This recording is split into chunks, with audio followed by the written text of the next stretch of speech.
Kakapasok lang, timbog si Hontiveros, tamba, kumanta, mga source, PhilHealth, testigo, umamin, Senado, Korte. O yan.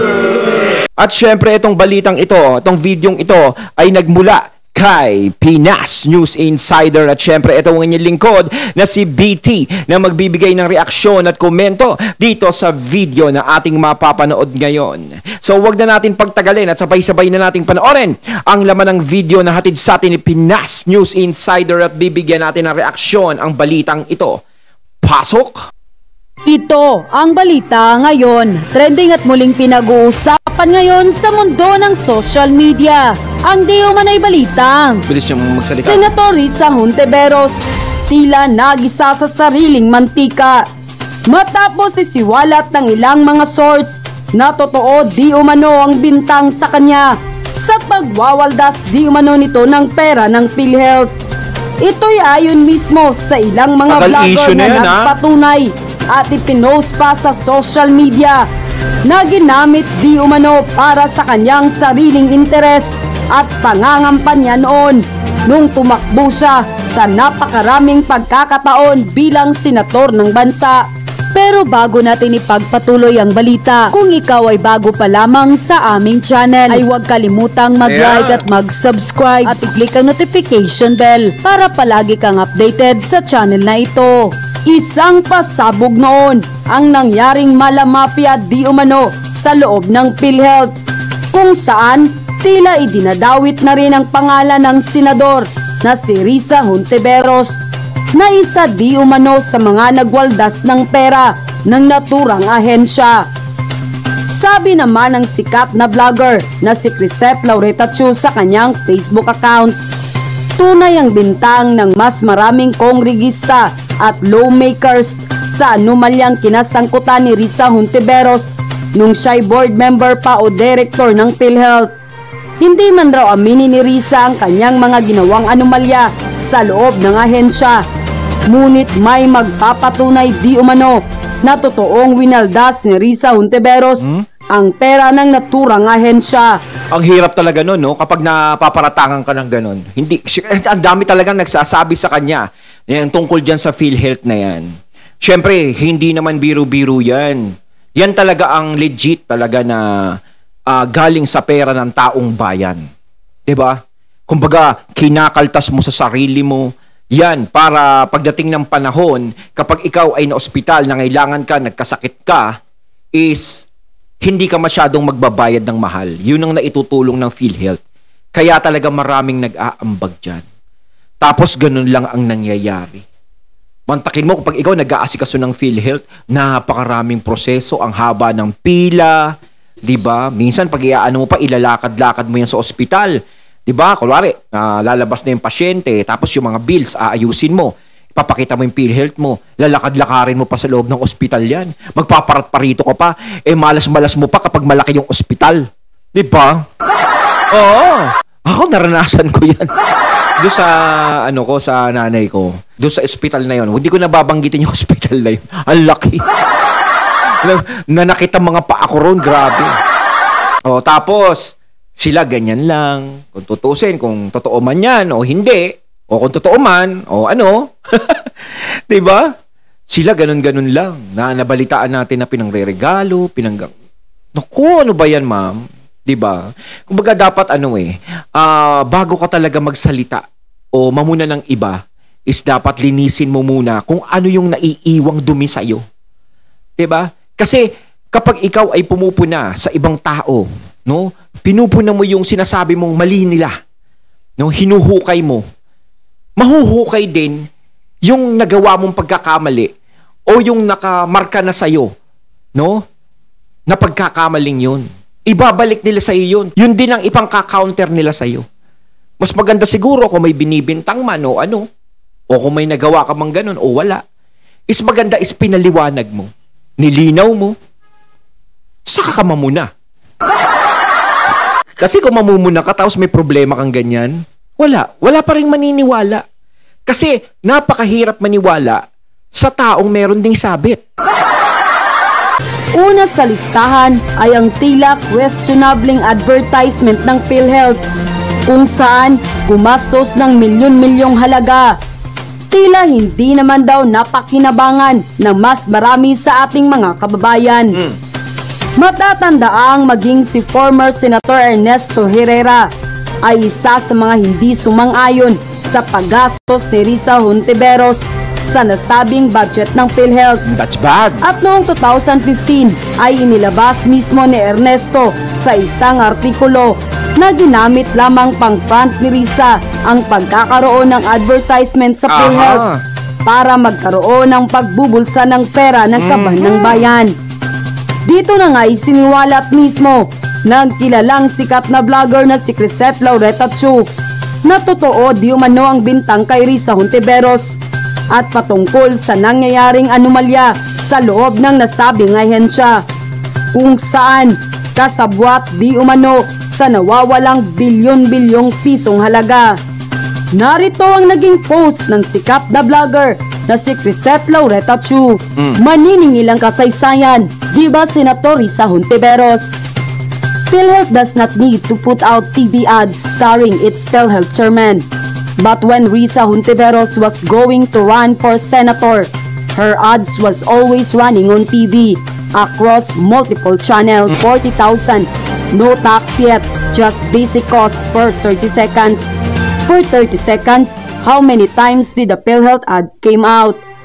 Former Senator Ernesto Herrera once warned that the Public Health Fund was losing money for advertising during Risa's imminent run for Senate in 2016 as PhilHealth was spending for her information campaign. Kailangan nga naman, Risa ran and lost in 2013. I think she also lost in 2010. She badly needed the PhilHealth platform. Pero kahit may record siyang ganyan, no, hindi siya natatalo. Oy, lahat ng mga kasama niya nalaglag, talagang siya lang yung nakalusot eh. Lakas eh, no?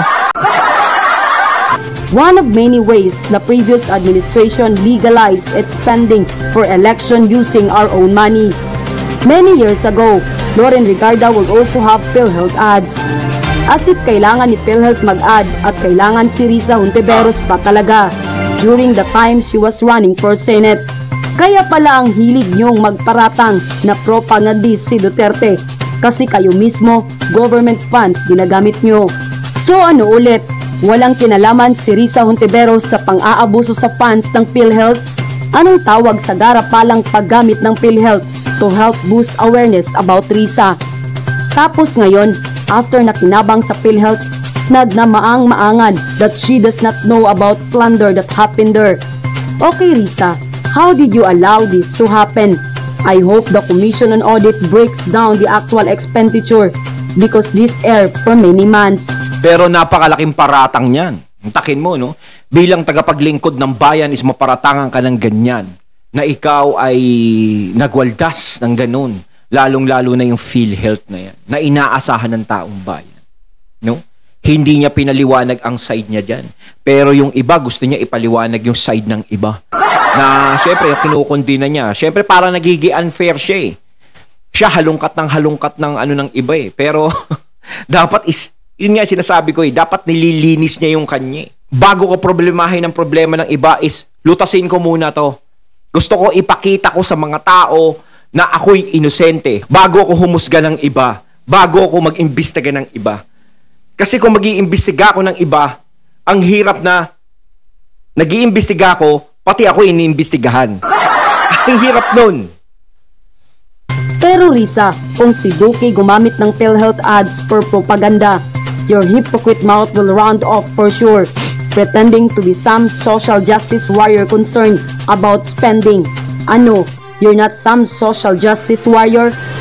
Risa, you're just paying off your utang na loob to the administration that finally give you your much-desired Senate set.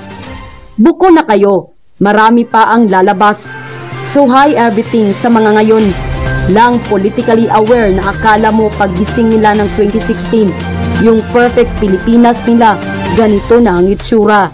End quote. Matapos ang balitang ito ay hindi naman mapigilan ng mga netizen magbigay ng kanilang komento at hinaing sa mundo ng social media. And the netizen posted, pinakamabuting gawin ng PhilHealth para mapakinabangan ng maayos ng mga member ang benefit sa PhilHealth. Dapat magpatayo na lang ng mga ospital sa mga magkakalapit na probinsya at lugar sa Pilipinas na mayroong kumpletong mga medical equipment, doctors, nurses at medical workers. Dapat po libre ng hospitalization, pati mga gamot at lahat ng medical test dahil nagbabayad tayo ng taxes at pati PhilHealth. Bakit po sa ibang bansa libre ang pagpapa-hospital? Yan, tama yan. Maganda yung komentong ganon na bakit hindi na lang nila ganyan ang gawin. No, na maging libre na, lalo na sa mga kababayan nating mahihirap na hindi talaga afford ang ospital. Kaya yung iba namamatay na lang eh. 'Di ba? Namamatay na lang sila dahil sa, kumbaga may sakit ka na. Tapos yung bill mo pa sa ospital, malalaman mo napakalaki, lalo kang magkakasakit eh. 'Di ba? Mas maganda talaga yung PhilHealth, no, kahit papaano is nakakabawas, nakakahinga-hinga tayo. No, pero mas maganda kung ipatupad na lang nila 'yan na maging libre yung gamot doon sa mga taong walang kakayahan. Syempre may mga kakayahan naman is pwede naman kung may PhilHealth, bawas-bawasan, 'di ba? Ganun lang 'yun. Pero yung marami tayong kababayan talaga dito sa Pilipinas na kailangan talagang matulungan. No? Kasi kung bilang politiko, ang sinumpaan mo sa mga tao is tulungan mo ang mga tao. Yun eh. Kailangan gawin mo yun. Kailangan ipatupad mo sa kanila yun. Pero sa nangyayari ngayon, parang ang nangyayari is parang bogus na lang yung pagsasalita na yun eh. 'Di ba? Kaya sa halalan talaga, ang gaganda ng masasabing salita, ang gaganda ng naririnig natin. Pero kapag nandiyan na, nakaupo na, wala na. Parang nagka-amnesia na sila. 'Di ba? Ipagpatayo na lang ng ospital 'yan, no? Bigyan ng libreng gamot ang mga kababayan natin. Ngayon, kung may mga namumroblema talaga sa bayarin is baka pwede o mailibre. Pero kung di man mailibre is maliitan man ang babayaran nila. Tama, sa ibang bansa, ganun eh. Ikaw ay nagbabayad ng tax sa gobyerno. Dapat ganito din sa Pilipinas ang gawin ng gobyerno natin. Ang mga bills po sa ospital ang nagpapahirap at unti-unting pumapatay sa mga Pilipino na ang nakikinabang lang sa mga tax at ibinabayad sa PhilHealth ay ang mga corrupt na leaders, empleyado at mga kasabwat na private hospitals ng mga corrupt na mga taong ito. Pwede naman sigurong pondohan at gawin ng gobyerno ito para naman po mapakinabangan ng lahat ng Pilipino at hindi sa iilang korap na mga tao lamang ang nakikinabang at nagkakaroon din lagi ng palakasan kapag may kakilala at kamag-anak sa ahensya. Keso po na gawin at ibulsa lang ng ilang mga leader ang pondo ng gobyerno at kung ano-anong project ang ginagawa na hindi naman napapakinabangan ng lahat. Pinakamabuti po ilaan ang malaking pondo ng gobyerno para sa libreng hospital at medical ng lahat ng mamamayang Pilipino. Kung gagawin po ito ng gobyerno, lahat ay makakatanggap ng benepisyo. Mahirap man o mayaman, dapat talaga makasuhan yung mga nagwaldas ng pera ng bayan at wala dapat sino-sino kahit pa sinong opisyal para patas ang batas ng hindi pa booking ang nawalang pera ng PhilHealth. Ang monthly na binabayad ng mga members ay 100 pesos kada buwan at nang nabuking ang pagkawala ng milyong-milyong pera, ginawa na nilang 200 kada buwan ang binabayad ng mga members. Dapat kasuhan ng mga taong sangkot sa pagkawala ng PhilHealth fund. Nasilip tuloy yung PhilHealth anomaly mo. Huwag kasing manilip ng dumi ng iba. Kung yung sarili mong dumi ay hindi mo panalinis, dapat singilin yan dahil marami siyang nilokong OFW na kumbaga, bago mo kunin ang puwing sa mata ng iba, kunin mo muna yung malaking trosong namuo sa mata mo. Kuhulog sa PhilHealth. Akala niya nakalimutan na yung ginamit niya sa pangangampanya. Well, siyempre, alam niyo naman, kalmang-kalma si Tatay Digong sa Cebu nung linggo. Bakit kaya? Ano bang nangyari? Ako yung hat na hat nung panahon na yon. Siyempre, maintindihan nyo naman ako bakit ang hat na hat, no? Alam mo ba yung nangyari sa misis ko, no? First time ko na nakapagsalita mula nung nangyari yon. Siyempre, tao rin naman po, no? Bagamat ang utos talaga sa akin ni VP Sara, huwag aatakihin ang PBBM at hindi naman po ako umatake, no? Dahil ako naman po talaga ay nagtatanong lang, bakit pabali-balentong? At siyempre, bakit? Lalong-lalo na pagdating dito sa charter change, nag-iba matapos lamang ng isang taon. Ayan o, pinapakita ni VP Sara na okay pa rin naman sila ni PBBM. Yan nga, inatasan niya si Attorney Harry Roque na wag aatakihin si PBBM. No, mahalaga pa rin, nandoon pa rin yung kahalagahan ng pagkakaibigan, yung kahalagahan ng pinagsamahan. Kahit anong klaseng bato kay VP Sara na nagmula sa administrasyon ni PBBM, hindi naman si PBBM yung direkta o nagsasalita kay VP Sara ng masama, kundi yung mga alitap-tap na nakaikot sa kanya. Yun ang nagpapabigat ng usapan. Nadadamay na lang ang ating presidente sa nangyayari. Kaya yun ang nauunawaan ni VP Sara. Kaya siguro hanggat maaari, hindi na nagsasalita si VP Sara kasi hindi naman nanggagaling lahat yung kay PBBM. Diba? Kung talagang maririnig natin na si PBBM, ang bumana talaga na sabihin niya is, yan yung mga Duterte, ganyan yan. Wala naman tayong naririnig kay PBBM. Diba? Kahit na si Tatay Digong is may mga nasabing salita kay PBBM at si Pulong may mga nasabing salita kay PBBM, nananatili pa rin kalmado yung sitwasyon. Wala pa rin sa kanilang iringgihan, no? Kumbaga, nagkakairinggihan lang doon sa mga alitap-tap. Nadadamay na lang ang pangalan ni PBBM, nadadamay din si VP Sara dito. Si Tatay Digong, si Pulong, nadadamay sila eh. 'Di ba? Dahil sa mga alitap-tap na yun. Naku! Pebrero ng isang taon, sabi niya talaga, hindi niya kinakailangan ng charter change sa economic provisions, no? Pero ngayon, kinakailangan daw niya. Pero anyway, pero bakit kaya si Tatay Digong ay kalma? Nag-guilty tuloy ako, sabi ko, wow, si Tatay Digong, kalmang-kalma, cool na cool. Ako naman, ako nga si kalma lang, ako lang ito hot na hot. Well, may mga dahilan po yan. Unang-una, tatapatin ko po kayo, nagsabi talaga si Mayor Rama na kinakailangan hanggang charter change lang ang pag-uusapan. Kapag lumabas sa charter change, aalis daw siya. At sabi pa nga niya sa akin, siyempre hindi po pwede yung mga incitement to sedition, yung mga maghihiwalay sa bansa, yung mga ganyan, ayaw niya yan. So ang sabi niya, tutok lang tayo sa bribery initiative dahil siya mismo, sinabi naman niya sa kanyang talumpati, ayaw niya na namimili ng lagda at ayaw niya na linilin lang ang mga Pilipino. Na kung ano-ano, pinipirmahan nila, kunwari ayuda, yung pala pang charter change. Pero bukod doon, meron pa po tingin kong ibang mga dahilan. O pansinin ninyo, Noong minsan na tinawag ni Tatay Digong na the Congress is the most corrupt branch of government, anong nangyayari nun? Well, yun yung tinanggalan ng intelligence funds, confidential funds in Sara Duterte, at meron pang nabalita na impeachment. So natural, ama ang Tatay Digong. Ang kanyang instinct talaga, protektahan ang kanyang anak. Yun. At dahil ang bantayan ng gagaling nga sa Kamara de Representante, natural, talagang binomba niya ng husto ang Kamara de Representante.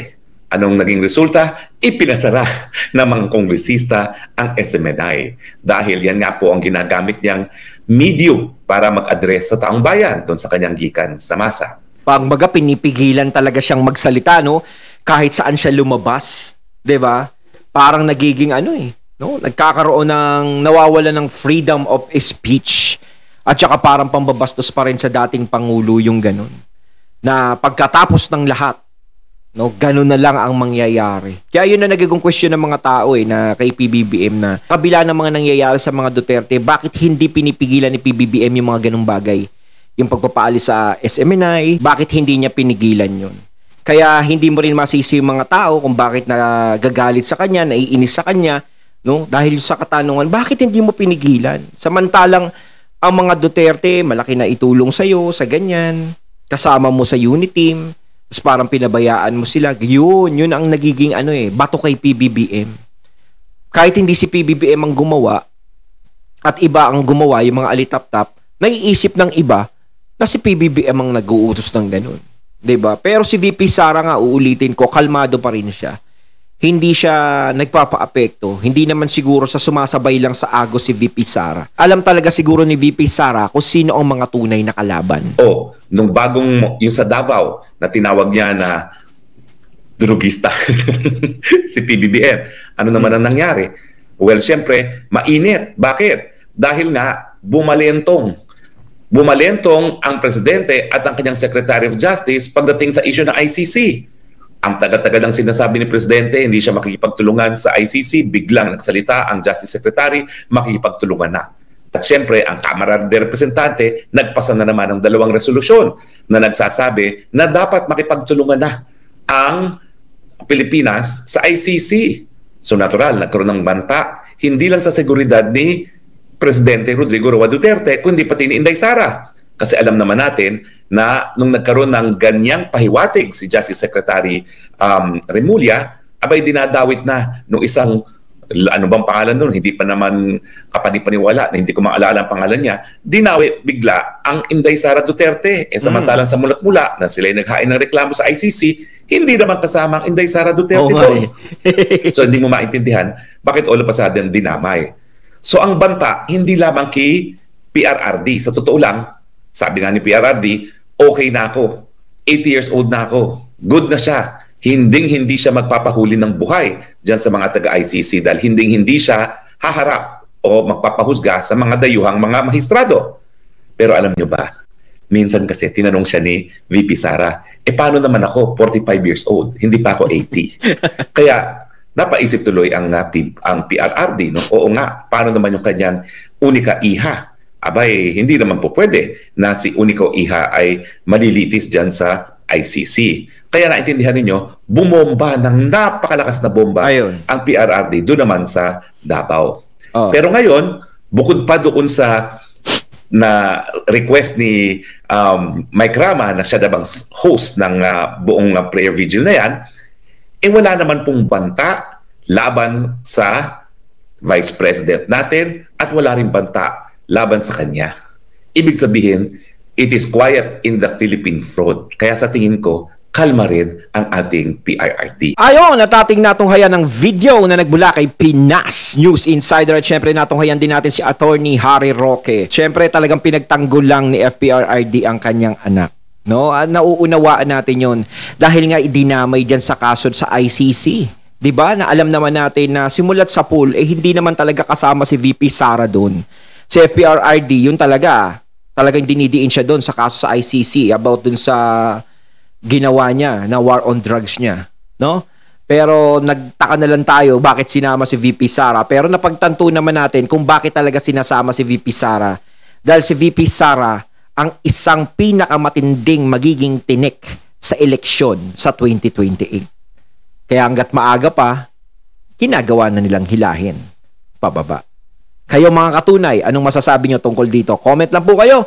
So once again, I'm BT and I'm out. Peace.